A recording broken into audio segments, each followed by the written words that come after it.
Welcome back to The Advisor. If you have not yet liked and subscribed, please do so we can continue to provide you with people like we're about to introduce you to today. Debbie Adams has a podcast on our channel. She's been with us since 2023 and has gone through so much in her lifetime. She grew up with a deep love for books. And since all of her experiences and everything she's gone through. She's written three books: Unlocking the Code to Bliss, Divine Promises, and Straighten Your Crown. She's recently spoken at an event about resilience and has offered to provide that guidance and knowledge to the audience today. And I am so happy to have you back. It's really good to see you. It is good to be back. I've had a lot of things going on, so I missed a couple of months here, but I am back. And I wanted to talk about when I went to Georgia to speak at a conference, and I talked about resilience. And ever since I became an author and wrote about all of my experiences, people would say, "Oh, you are very resilient." I didn't see that in myself. I just knew I survived whatever I was going through. Mm, And so when the topic of the conference was resilience, then I thought, okay, that's perfect for me. And so I went and talked about it, and then I realized I am that person. I am that resilient person. And the conference was so encouraging to everyone, me right? included. And I had a friend that went with me or met me there because she lives in Georgia, and she was blessed as well. And they and she's going my friend is going to have it every year, so next year, I'll probably be speaking as well. But for your audience that doesn't know what resilience is, Mm. um i've got my I've got my notes on my phone still too. Debbie, I just want to say you weren't around for 2 months because you went through a lot and you came back, and that's resilience. Hmm. You know, you Exactly. you went through a lot, and I think that defines it right there. But I'd love to hear your definition. And what I talked about at the conference is resilience and boldness go together. Right. And boldness is all that means, it's refusing to be paralyzed by your situation, refusing to be paralyzed by fear. And so boldness is the key to take action in whatever situation that you need to do. And resilience is the action to keep going. Don't stop. Keep climbing that mountain till you get to the top. And we need, you need both resilience and boldness when you're, whatever situation you're going through. And you need you need to have someone that is supporting you, like your family or your friends, because we all go through something in our lives, oh, on a daily basis. It might Yeah, we not need be. a mentor. We definitely need a Yeah. mentor. Someone that has been there, done that, we respect, we look up to, and they keep on us and they believe in us. And I think the boldness that you're talking about is potentially getting out of our heads and following our hearts, because when we're stuck in our mind, we're stuck in the emotion, which isn't really us. So you're in a situation, and correct me if I'm wrong, but sometimes we get caught up in our minds, and that's what holds us back, is that fear, because our emotions, our body tricks us into thinking that things are a lot worse than they are, and that we're not going to Hmm. be able to survive if we move on, or if we end a relationship, or if we lose somebody. I don't know. You can name 1,000 situations, but it's about that trust, that undeniable trust in the Hmm. universe that things are going to work out. Yeah, that is exactly right. And you mentioned fear, and fear is what holds a lot of people back. And fear has held me back in some instances, but then I came to my senses, or or God spoke to my heart really and told me, "Hey, wake up." But when you have fear, you're stuck. Hmm. You're not moving. And if you're not moving, you're not accomplishing anything. Yeah. And whatever you are in, whether you're being bold enough to get a new job or move to a different state, whatever, different circumstances, you can't let fear hold you down, because if it does, then your boldness is going to hit the floor. What was And your situation like when you spoke? Were you nervous? Were you scared? Was there fear there? How did that go for you? And how would you recommend someone else do it? Because I could imagine that's resilient. I mean, you agreed to speak at a conference in front of people in person. mhm. I know for me, I get nervous in front of a large group of people, even though I speak all the time, but it's different when you're in person on a stage, right? So tell us what that was like. Well, it was my second time there, because last year that was my first time, because I've only done podcasts, virtual like we're doing today at that time. And so I was a little nervous last year. And I had one of the other speakers told my publisher, was I had a publisher at that time. I don't anymore, but I did then. And this other speaker had told my publisher that I seemed really quiet and nervous before I got up to speak.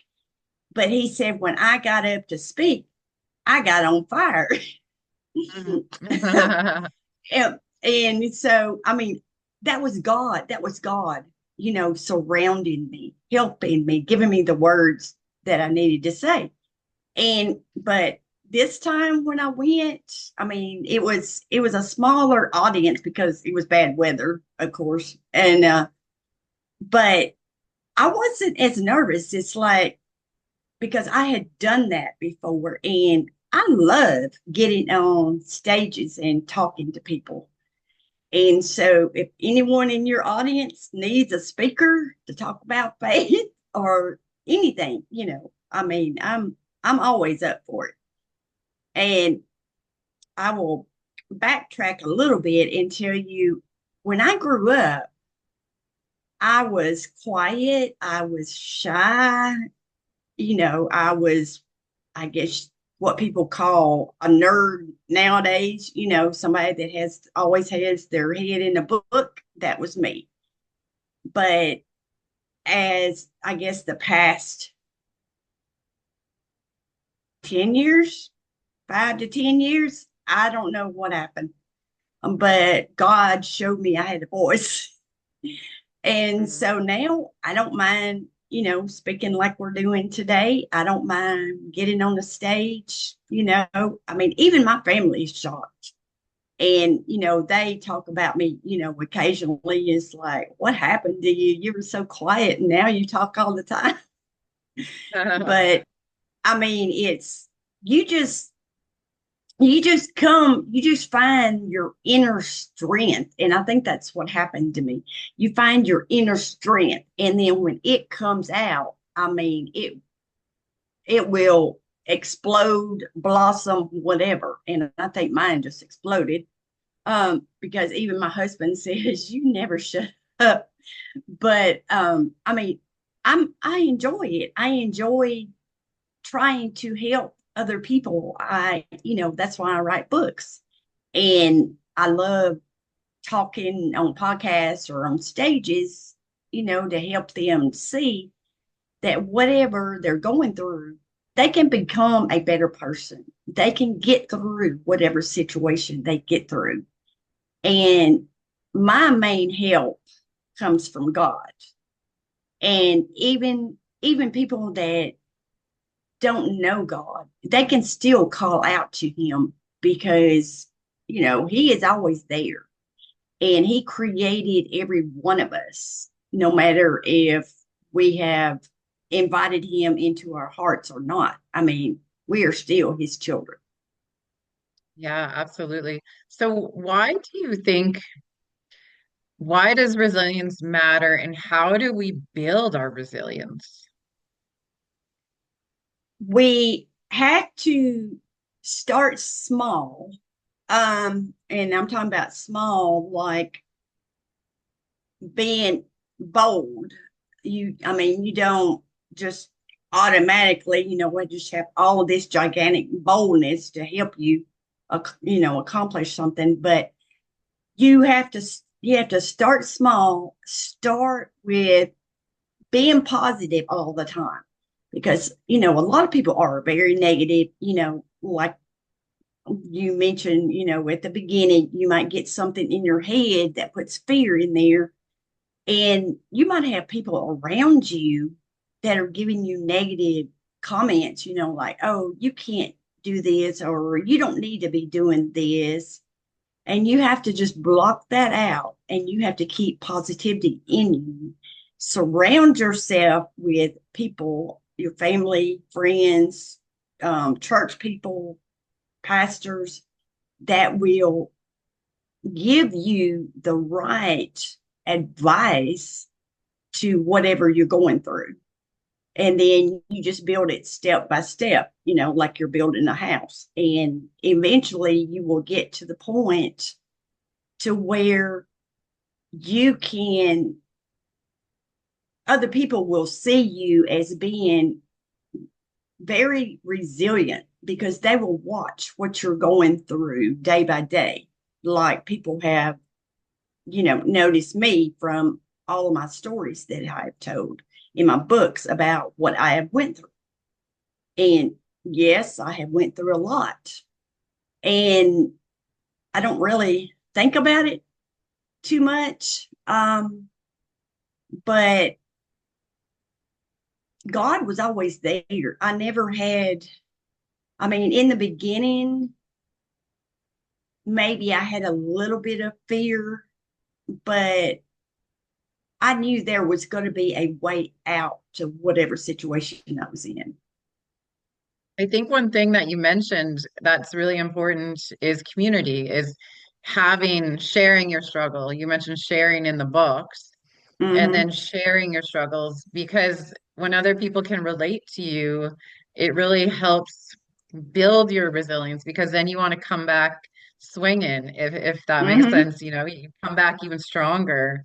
Just like you went through something, you wrote the book, and then other people are impacted by it. And that's a really great feeling. And that builds your resilience because you believe in yourself.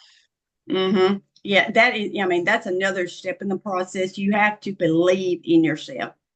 And, you have to, all of us have to believe in something or someone, you know, and whether you believe in God or not, you have to believe in someone, and you have to have faith in yourself and believe in yourself that you can do whatever you want to do. It's just like when God called me to be an author. I had to believe that I could do this with God's help, or I would have written the first book and I would have been done. And Mm, now, now I am in the process of writing book four, and beautiful. it's going to go a little bit with resilience because it talks about, and I'm not going to give a title right now, but it talks about being in the wilderness, because I think sometimes when we're going through things, I know I've been there, it feels like you can't see the light at the end of the tunnel, and you feel like you're in a wilderness. And God gave me that title for my next book for a reason. And so I've only got the introduction written, and the introduction is really good, but I believe that it is going to be a really, really good book. Because I mean, we all struggle with something. I mean, the way this world is going, I mean, nowadays you never know what's going to happen from day to day. And so, you know, I want to be able to encourage people, to help people, to find a reason to smile.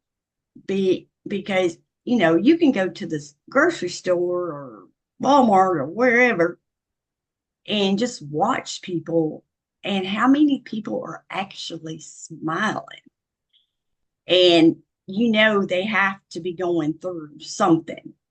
And if you can go through something and be bold enough and resilient enough to know that you're going to get through it one way or the other, and there is going to be a light at the end of that tunnel.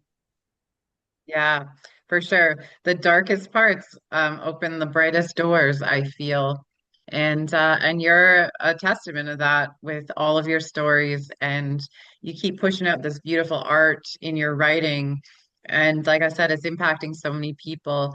Can you let us know where people can find your writing?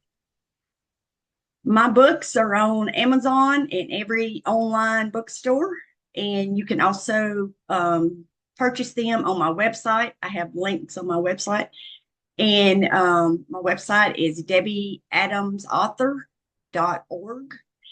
And I've got all my books on there, links to buy them at different places, and descriptions of my books. And I've also started a blog on there. So check out my blog as well when you're on there. Beautiful. So, what is some last minute thoughts you'd like to say about resilience? I would like to tell your audience that resilience is the key to finding happiness and peace and security in whatever they're going through. Because you might, whatever, I mean, it could be a number of situations that people could be going through. But as long as you keep, like my motto is say yes and keep marching forward. That's my motto. And as long as you keep doing that, I mean, you can tackle anything. And especially with God's help, I mean, He will help you tremendously. But just, you know, get that boldness in your heart, and use that resilience, keep marching forward, and you're going to come to the light at the end of that tunnel. Thank you so much for being here today and for talking about this stuff. It was really, really awesome to see you. It's good to be here. Yes, and I hope you come back sooner this time. Oh, yes, I will.